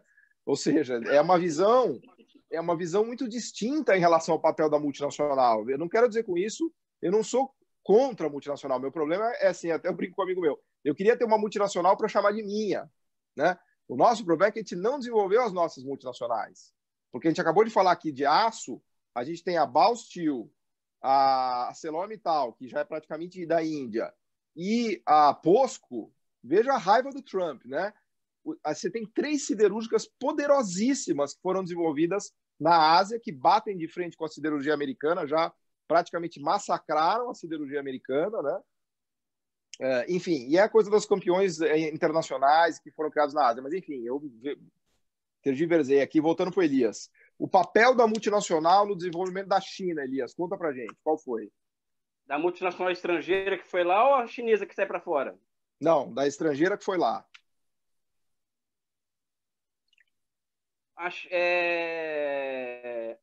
Que é a cópia de tecnologia, a contrapartida aprender de tudo o que acontece. O processo de catch-up é um processo de aprendizado também. Ou seja, então a China, a partir de 78, decidiu internalizar as melhores práticas e tecnologias do mundo capitalista desenvolvido. Então, as multinacionais foram para a China a partir de 78, mais na década de 80, né? Elas foram o seguinte: vão estar aqui, vão explorar a mão de obra, vão ganhar dinheiro com exportações, vão ter custos de produção baixos, beleza. Só que vocês vão ter que fazer joint ventures com as nossas empresas. Ou seja, nenhuma empresa estrangeira na década de 80 na China e no começo da década de 90, ela chegou lá e ficou sozinha. Ela se associou com uma empresa chinesa. E não somente se associou com a empresa chinesa, passou a ter obrigações para com o Estado chinês. Ou seja, uma delas é transferência de tecnologia. eles fizeram isso, por exemplo, no setor de ferroviário, por exemplo, colocou a Siemens contra a Alstom. Ou seja, tem várias histórias sobre a China sobre isso. Ou seja, conta a história conta do ferroviário, se você puder um pouquinho. Que eles queriam comprar a Siemens, eles não conseguiram comprar, e aí teve uma briga lá, não foi um... Não, acontece o seguinte, a China, em 2009, a estratégia do Going Global é de 99, ou seja, ir para fora, mas em 2009, com a crise asiática, com a crise financeira mundial, a Siemens perdeu, não tinha encomenda no mundo. Então, a China percebeu uma oportunidade única do seguinte, vamos comprar o escritório de P&D da Siemens, que é um prédio de 5 andares lá em Berlim, não sei onde fica, mas você deve saber, eu não sei. Mas queriam comprar o prédio lá de 5 andares por 32 bilhões de dólares. A Siemens não quis comprar, não quis vender. A Siemens não, o governo alemão não permitiu, né? Essa coisinha de Estado não existe, é coisa de... Foi dormir, né? Papinho de que não, setor privado, não. O governo alemão não permitiu. O ato seguinte, a China, ela foi mais agressiva ainda. Tudo bem, vamos continuar a comprar trens da Siemens, só que em 2, 3 anos, eles abriram um ciclo curto, que eu chamo de ciclos curtos de substituição de importações, e que eles não somente substituíram as importações de trens da Siemens e da Alstom e da japonesa. Eles copiaram a coisa toda e hoje a China não precisa mais deles. E a China hoje tem 3 vezes mais trens de alta velocidade dentro da China do que o resto do mundo. Então eu vou te fazer o desafio aqui nessa live online da gente escrever o post de blog um pouquinho da história da indústria ferroviária chinesa, sim, né? Porque essa história é maravilhosa, porque eles queriam fazer o trem que vai para Tibete, lá em 5.000 metros de altitude, que é pressurizado, eles queriam fazer um maglev conectando Shanghai e Beijing, e aí os franceses e os alemães falaram, não, você vai ter que comprar a tecnologia dessa. A nossa tecnologia você vai ter que comprar. Aí o chinês falou, tá bom, eu finjo que compro, mas eu faço engenharia reversa, em 2 anos eu aprendo. Exatamente. E depois eu faço meus próprios trens e mando uma banana para vocês. Exatamente isso. É assim que Como funciona. É que chama a empresa? Como é que chama a empresa que faz trem? Você lembra o nome dela na China? Não. Tá. Eu não, se eu souber, cara, eu podia inventar um nome aqui que vocês iam acreditar, entendeu? Sal, alguma coisa. A gente tem que descobrir como é que pronunciar ela. Ximpang. Eu não faço isso, não é minha praia, mas é estratégia, meu amigo. Essa coisa de reforma microeconômica para ambiente de negócio, acho que é só no Brasil que se ensina isso nas faculdades não, e se leva a sério. Você não entendeu bem. É ambiente de negócios propícios para a multinacional poder operar. Esse é o ponto. Exatamente, ou seja, só no Brasil. Eu falo para os meus alunos, né, que no meu curso de economia que eu dou aula, 80% dos professores são ortodoxos, os alunos também vão na onda, né? Então eles vêm falar, não, o mercado privado, eu falo assim, pessoal, vocês botam uma fé mesmo que um policymaker americano, japonês, coreano, bota uma fé nesses papinhos desse pessoal aqui que fala aqui em aula aqui, pô. Onde você tá dando aula onde, Elias? É na UERJ? É isso, na estadual, na do estado. O Luiz Fernando tá lá também, né? O Lufa. O Luiz Fernando já se aposentou e foi para a FRJ. Ah, entendi. Mas ele dava aula lá um tempo, né? Porque eu me lembro de ter conversado muito com ele lá. Titular lá. Entendi. Enfim, é assim que funcionam as coisas, meu amigo. Uma coisa é a Alice no País das Maravilhas que os neoclássicos ensinam para os alunos. Outra coisa é muito real, entendeu? Não, mas, cara, sabe, assim, aproveitando, sabe uma coisa que me intriga? Porque se você pega a boa teoria neoclássica, ortodoxa, agora eu vou defender os ortodoxos, os bons ortodoxos, tá? Até tem um post no meu blog que eu escrevi que a boa ortodoxia vira heterodoxia. Se você pegar a boa teoria ortodoxa de Chicago, de estruturas de mercado, de monopólios, de oligopólios, de estratégia de competição e de modelos de desenvolvimento que incorporam retornos crescentes de escala, economias de escala e eficiência dinâmica estática, você tira isso da teoria ortodoxa. É isso que me deixa mais inconformado, né? Se você pegar o livro do Stiglitz, cadê? Agora na live, cada live tem um livro, né, Elias? Se você pegar este livro aqui, que é o Creating a Learning Society, isso aqui é um dos livros mais fantásticos que eu li sobre desenvolvimento econômico. Conheço. É um livro do Stiglitz, que ganhou o Nobel, em homenagem ao Kenneth Arrow. Kenneth Arrow, hein? Não dá para pensar no cara mais ortodoxo. em que ele mostra que, justamente a partir da modelagem ortodoxa, se você coloca learning by doing, economias de escala, economias de escopo, efeitos de aprendizagem, concorrência imperfeita, nova teoria do comércio, você chega nessas conclusões de que o core tecnológico ele não vai ser automaticamente transferido para uma empresa num regime de competição não perfeita. Evidente que o cara que é o quase monopolista, ele é o incumbente, então ele vai se proteger, ele vai conseguir se proteger dos entrantes, que são as empresas emergentes, dos países emergentes. Então, da própria teoria ortodoxa, você tira isso. Ou seja, a boa microeconomia, Elias, a microeconomia ortodoxa, se bem entendida e aplicada, ela vai te dizer que o ambiente de negócios não vai levar ao desenvolvimento econômico. Não, porque o bom ambiente de negócio... economia. Não, exato, mas digo, o que me irrita é que a própria teoria ortodoxa mostra isso.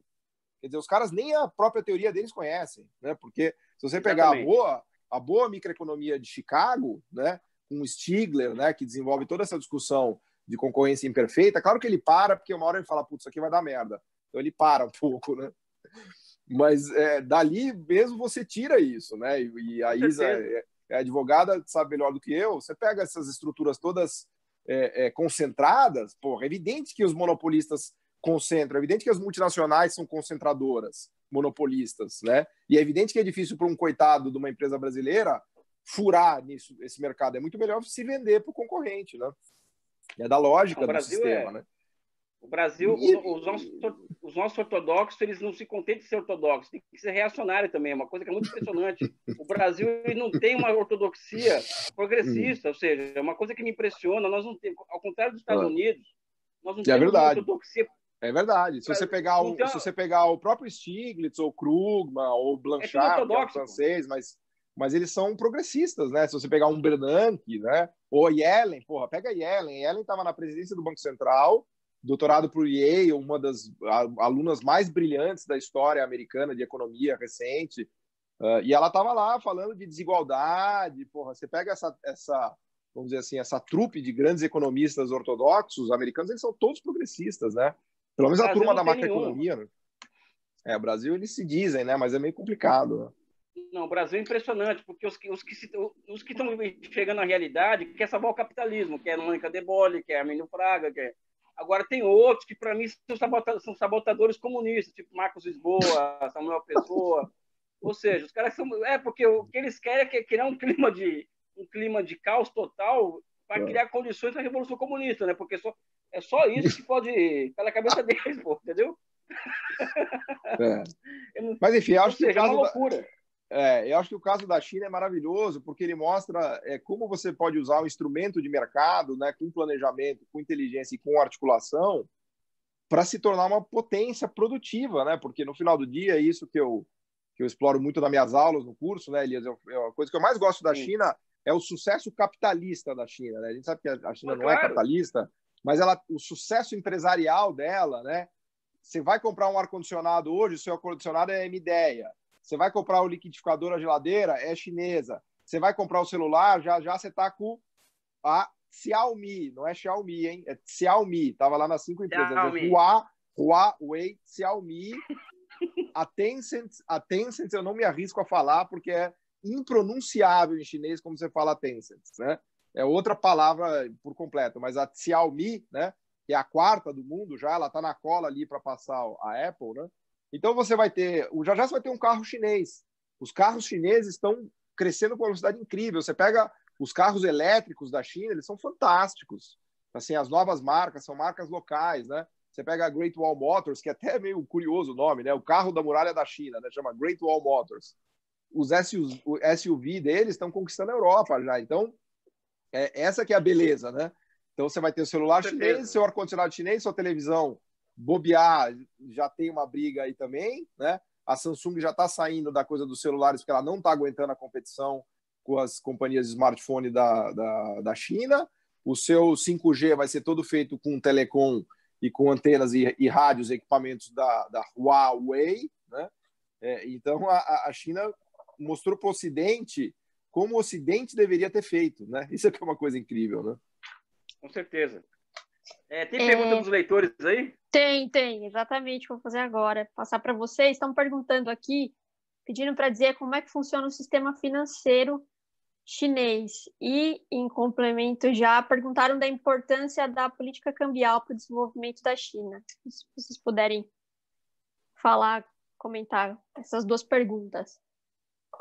Como funciona o sistema financeiro chinês? É estatal, né? Ou seja, então o sistema financeiro chinês é o braço financeiro do Estado chinês. Então o papel do sistema financeiro desse é cumprir as tarefas de longo prazo que o Estado determina para as suas empresas. Então, o setor financeiro ele é o sistema rio-ferdiniano, ou seja, o sistema que casa, ele é colado com a empresa, né? Ou seja, ao contrário do sistema financeiro, dos sistemas financeiros ocidentais, que está completamente descolado à finança do. O Elias, você tem, né? lá então, no detalhe, é um pouco como foi o sistema financeiro alemão no passado, né? Que ele estava a serviço das grandes empresas e das grandes desenvolvimentos tecnológicos. Eu falei, né? Que é um sistema financeiro rio-ferdiniano, ou seja, alemão, né? Foi o que eu falei aqui, né? Exato. É um sistema financeiro rio-ferdiniano, né? Ou seja, era um sistema financeiro grudado nas empresas. Eu ia te fazer duas perguntas. A primeira existem os bancos, quando você fala estatais, eles são de todas as esferas, então tem municipal, estadual, de província e federal, né? Essa é a primeira pergunta. E a segunda é quanto que o sistema privado, financeiro, principalmente do shadow bank e tal, quanto que ele é em proporção do sistema financeiro chinês? É 5%, é 10%? Porque tem uma franja ali de bancos privados, que eu entendo, né? Mas a pergunta que eu te faço é quão irrelevante eles são? Ou eles já têm alguma relevância? Qual é a proporção disso? Shadow banking é 5, 6% do sistema. Entendeu? Mas aí são todos privados. Em tese, sim, né? O Estado deixa correr frouxo porque eles cumprem o papel de curto prazo para o setor privado, né? Mas no montante total de crédito é muito irrelevante, vamos dizer assim, né? Ou seja, então você acha que é não mais do que 10% do sistema financeiro é chinês? Não mais do que eu isso? Acredito que não. Os últimos dados que eu vi apontavam isso. Pode ser até mais, né? Não tô aqui achando que é agora confiável as estatísticas. Tem uma coisa, Elias, que a gente precisa falar, e ainda na linha de te provocar, né, para ver se você gosta de comer carne de cachorro, os bancos chineses têm muito projeto mal feito, né? Tem muita coisa que deu errado, tem muito elefante branco, tem muita ponte que liga nada com lugar nenhum, tem muita tecnologia que sucumbiu, que, enfim, é da natureza do tentativa e erro, né? Mas como é que eles estão digerindo isso? Porque a gente sabe que tem muito crédito podre lá também, né? No sentido de que teve assim, grandes acertos, né? Mas também muitos erros, né? Que vão parar, que é da dinâmica a dinâmica tecnológica, ela é brutal, né? Brutal, porque muita gente morre, muita empresa morre. E num sistema de crédito público, né? Os bancos, isso aí acaba indo parar no orçamento do governo federal, por assim dizer, né? Mas tesouro, eu entendo, né? No Tesouro, né? Exato. Mas eu entendo que eles têm feito um esforço para tentar digerir isso, para tentar aumentar a eficiência, enfim, se você puder, antes de a gente falar da política cambial, né? Na China tem um problema que é o seguinte, né? Um prefeito de uma cidade, um governante de uma província, ele não é um cara como no Brasil que vai gerir o ajuste fiscal, vai gerir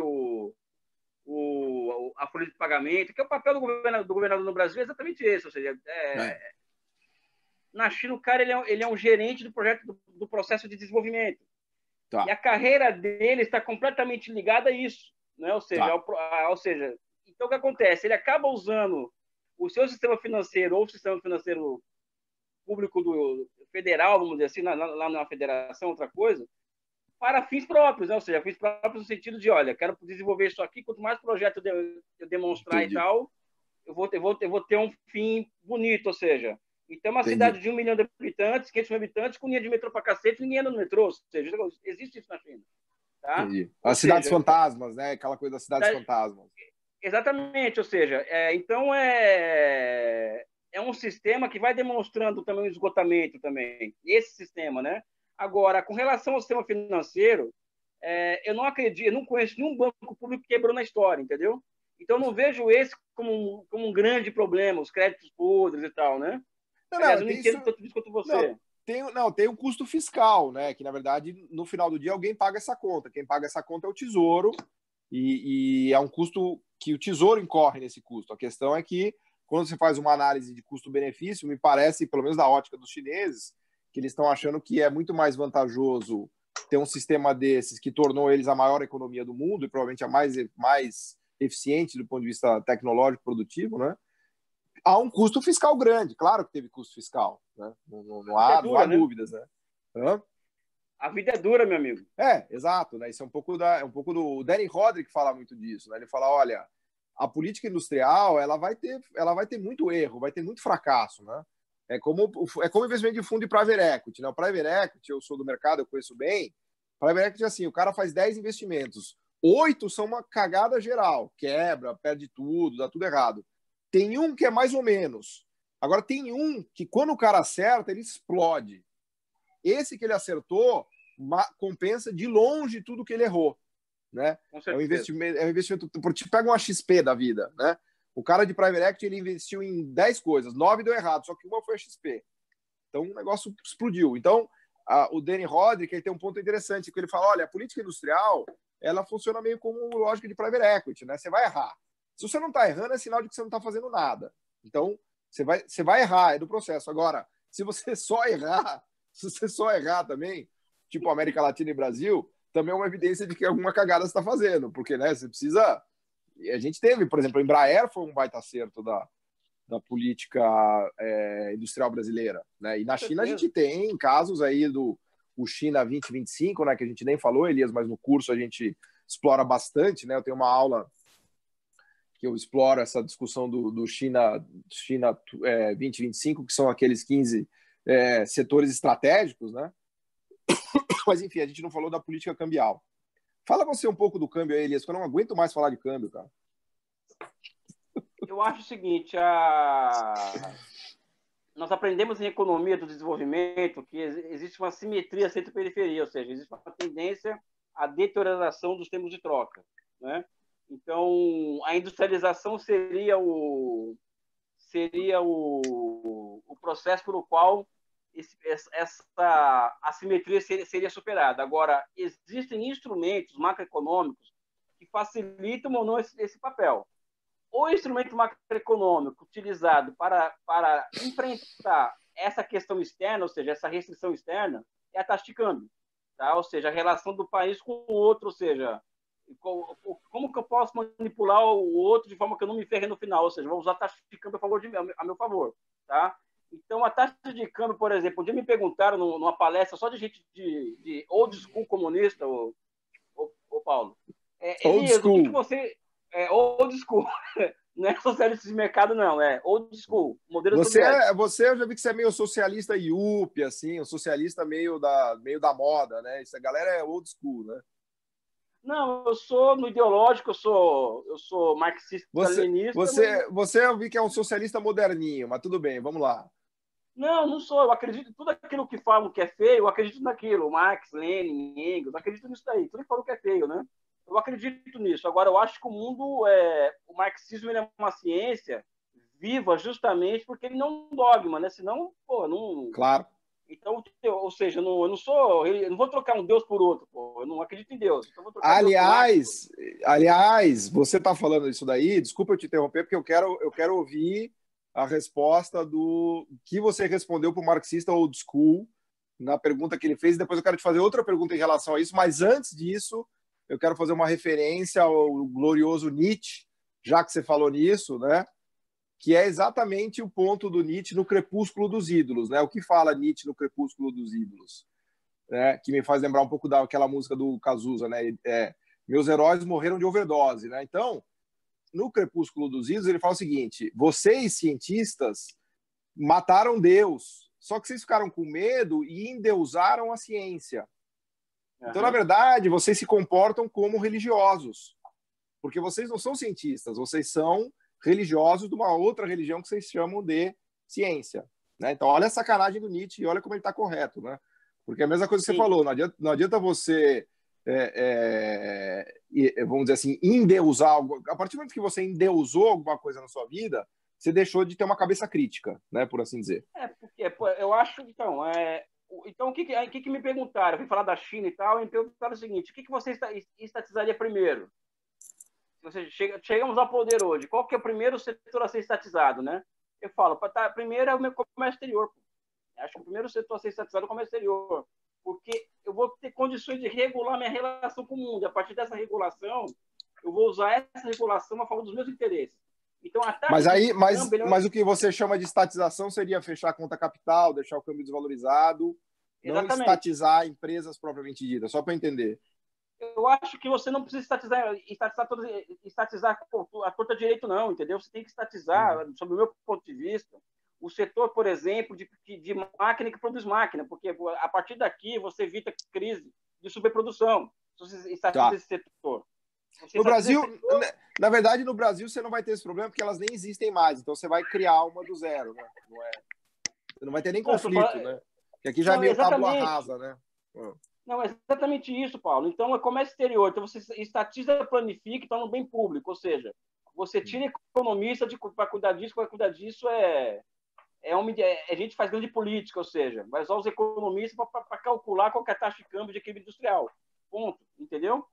Então, isso. Deixa eu te fazer uma outra pergunta do câmbio, né? Que a gente sabe que, enfim, obviamente que é o pilar da China é o câmbio desvalorizado, super competitivo, que eu até brinco que é quase um dumping cambial de tão competitivo que é a moeda, e isso alavancou e catapultou as vendas das economias, das empresas chinesas no mundo e turbinou essa sofisticação produtiva, né, que eles e claro, junto com o plano de governo, né, que o governo sempre teve clara a ideia de que eles não queriam ser um Vietnã, né, como é o Vietnã hoje, que é uma economia que tem um câmbio super desvalorizado, com mão de obra super barata, né, escrava, se você quiser, que na verdade é o modelo de Lewis, que a gente já falou, todo país pobre tem mão de obra barata, mas o governo sempre teve claro de que aquela mão de obra barata e o câmbio competitivo é apenas o primeiro degrau da escada tecnológica, que você precisa continuar subindo a escada tecnológica para enriquecer. Mas tudo isso eu estou falando para te perguntar o seguinte, Elias, o câmbio desvalorizado ele significa também salários mais baixos, né? Porque o preço dos tradables fica muito alto em relação ao preço dos non-tradables, né? Então, e esse é um debate que sempre se faz no Brasil, e a turma, inclusive muito à esquerda, critica isso, né? Fala, pô, o câmbio competitivo é uma redução do salário real, né? Então você já tem o problema do exército industrial de reserva, da mão de obra farta e ociosa, que pressiona o salário para baixo, aí você deixa o câmbio desvalorizado, e aí os salários ficam extremamente achatados, e aí tem uma turma mais à esquerda que não gosta dessa ideia de câmbio desvalorizado, porque eles dizem que é uma queda de salário real, que é mesmo, né? E a lógica disso é que você vai subir a escada tecnológica, e quando você subir a escada tecnológica, o salário pode subir, a produtividade aumenta e todo mundo fica feliz para sempre. Mas a pergunta que eu te faço é como é que se lida com isso na China e se essa política de câmbio super competitivo sofre críticas, quer dizer, como é que se lidou ou se lida com isso nesse contexto de que o câmbio desvalorizado... Claro que agora é mais fácil, porque deu tão certo que o salário em dólar já é maior do que o brasileiro e o mexicano, né? Então, agora é até fácil falar, porra, maravilhoso ter câmbio desvalorizado porque você se desenvolve, mas... Eles nem tiveram tempo de internalizar esse preço do câmbio desvalorizado para a sociedade, porque eles se sofisticaram muito rapidamente a economia, vamos dizer assim. Então, esse é um ponto. Então, foi rápido a sofisticação tecnológica. Não teve nem tempo de sentir a exploração na pele, sabe? Como a esquerda gosta de falar, uma certa esquerda, né? A questão é a seguinte, eu sou contra a tese do lugar de fala, mas eu venho de origem humilde, então eu vejo o seguinte: no Brasil, por exemplo, o custo de alimentação de uma família pobre é 7 vezes maior que na China. Né? O custo do transporte no Brasil é 6,2 vezes maior que na China, ou seja, as coisas lá também são muito mais baratas que no Brasil. Eu falo isso fazendo essa comparação, não é no concreto, pegando o cara ganha, a porcentagem que a família gasta... a porcentagem do orçamento familiar mesmo. Né? Exatamente. Então, não existiu... o Brasil, por exemplo, é uma coisa escabrosa o que acontece na agricultura. O Brasil, a produtividade do trabalho na pecuária só aumenta e o preço da carne também só aumenta, ou seja, é uma loucura, né? Ou seja, é o oligopsônio, né? Sabe? E, enfim, na China tem essas vantagens, né? Ou seja, o transporte é muito barato, a comida é muito barata, o vestuário é muito barato, ou seja, o monopólio não age internamente para não manipular preço para o povão, vamos dizer assim, né? Ou seja, para o povão existe mercado mesmo, a concorrência, é o preço mais baixo. No Brasil não existe isso, né? No Brasil é o capitalismo do velho da Havana, cara. Daí você já tira, né? Capitalismo do quê? Do quê? Do velho da Havana. Tá. Daí você já tira, né? O buraco que a gente está, né? Tudo esse papo nosso aqui, que fez esse bate-papo meu e do Paulo, é um aperitivo do que tudo isso estamos abordando no curso. Não tem nenhum assunto que nós falamos aqui que não está sendo aprofundado no curso, né? Eu falei hoje numa live de tarde o seguinte: quem comprar esse curso e achar que o curso foi uma fraude, eu devolvo o dinheiro. Ou seja, não, eu tô falando sério, porque o que acontece, Isa e Paulo, aí eu vou falar uma coisa muito particular, assim, que, aliás, eu falando isso, é a junção de duas mentes que são diferentes, são duas visões de mundo diferentes, inclusive, mas são dois desenvolvimentistas, e que no que se propuseram a estudar, se destacaram, né? Ou seja, não vou falar sobre mim, sobre a minha trajetória, mas o Paulo é um dos maiores economistas desenvolvimentistas do mundo hoje, né? Olha que bom ter amigos, olha que bom ter amigos assim. Não, pô, mas você é capitalista, você trabalha com banco, você tem muito defeito, cara. Então, eu vou falar Você ganha dinheiro, você é um desgraçado. Não sou contra, não, pô, não é isso. Eu tô brincando, assim, brincando mesmo, sabe? Lógico, ou seja, é um casamento intelectual que eu acho super interessante, sabe? É duas mentes, assim, que se cruzaram e rolou um clima mesmo mental, não, né, intelectual, né? Sabe? Então, o resultado disso é um curso que eu acho que é espetacular, ou seja, o conteúdo que estamos apresentando é um conteúdo de altíssimo nível, ou seja, ninguém vai se arrepender de comprar esse curso. E vale a pena, porque não dá, por exemplo, para uma pessoa querer falar hoje de desenvolvimento, falar de mundo, sem falar da China. Nem, por exemplo, aquele papo de boteco para você ir para cima de alguém, ou seja, você cantar alguém, você quer falar de economia, vai falar como? Ou seja, não sabe falar. Se a pessoa perguntar qual que é a sua visão de mundo, qual é a China, o que você acha? Ou seja, até para isso serve, entendeu? Sabe? Então, eu acredito é verdade. que é um curso de alto nível, é muita informação, tá? E essa parte que o Paulo fala das empresas é simplesmente espetacular, entendeu? Sabe? Porque eu aprendi muito com isso, porque é o seguinte, como que isso nasce, desenvolve e vira uma campeã mundial uma empresa, né? Então, é um curso que vale a pena. Toda essa conversa aqui minha do Paulo aqui está no curso, está sendo abordado.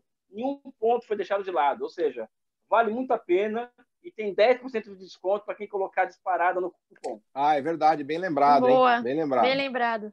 E o link está aqui na live, tá embaixo. no rodapé, mas tá no site também. Eu fiquei, você falando isso daí, eu achei a coisa mais legal que eu vi essa semana do curso, enfim, a gente está fazendo live, conversando e tudo mais, né? A gente está mais de 2 meses trabalhando nisso, gravando, madrugada dentro, um trabalho do cão, né? Não só a gente estuda há 20 anos, né, Elias, como também a gente teve um trabalho do cão para gravar tudo isso, né? Mas, acima de tudo, foi muito divertido, muito prazeroso, né? A gente se divertiu no curso, no processo, né? Tá até me dando já uma certa saudades de você, já que você está com essas declarações amorosas, né? Porque sexta-feira acaba a nossa maratona, né? E aí a gente não vai se falar, mas também tem um lado que eu estou dando graças a Deus que eu não aguento mais falar com você. Mas o que eu ia dizer... Teu paper, cara, teu paper. É verdade, tem essa história do paper aí que eu fui inventar aí, você também, mas tudo bem. O que eu ia dizer que eu achei mais legal, assim, e a gente se diverte, assim como a gente se diverte nas lives, a gente se diverte no curso, mas o que eu achei mais legal é que a galera tem mandado fotos, né, que eu tô colocando lá no Instagram, no Facebook, da galera que tá assistindo, que tá curtindo e tal. Mas o que eu achei mais legal de todos é o cara com a cerveja, né? O cara tá tomando cerveja, e ele tirou uma foto dele, da cerveja e do curso, assim, né? E eu falei, puta, isso é maravilhoso, porque a vibe do curso é essa mesmo, é do cara ver, aprender, se divertir. Você falou que é um aperitivo aqui, aí o cara tá lá tomando a cerveja, então esse é o clima, essa é a ideia, né? Então, deu um trabalho do cão, a gente aprendeu. Tem uma aula que eu começo dando risada, ou seja, eu tava me rachando no começo da aula, sabe? Dando risada, lembrando da aula anterior, sabe? O clima e aí seu filho também chora lá na aula e tal. Então divertido. Ou seja, é muito interessante, legal. Cara. Foi uma baita experiência que vale a pena comprar, vale a pena fazer, sabe? E eu devolvo o dinheiro de quem achar que não valeu a pena. mas na verdade você está falando, mas lá na plataforma você tem 7 dias. Se você não gosta, na hora você clica um botão lá e já devolve, é tudo automático, né? Inclusive a lei brasileira para essas vendas de conteúdo online é muito bem feita, porque você tem, por obrigação, as plataformas deixam uma janela mínima de 7 dias. Então, se você achar que aquilo lá não te serve, você simplesmente aperta um botão lá e volta, né? Enfim, vamos agradecer bom. a Isa, né? E agradecer o pessoal a oportunidade de vocês terem mais alguma questão aí, que já vai ter a festinha aí, né, Elia? Não, só para finalizar, vou fazer uma pergunta bem, para vocês falarem brevemente, fazerem suas considerações finais, né? Boa. Que é em relação a essas especulações que surgiram aí com a mudança, enfim, de mudança aí na globalização provocada por esse contexto do Covid. Saiu aí um editorial no Financial Times falando da presença do Estado, que isso tinha que se rearticular, que os serviços públicos deveriam aí ser vistos sob uma ótica diferente, né? Enfim, a distribuição de riquezas e tudo mais.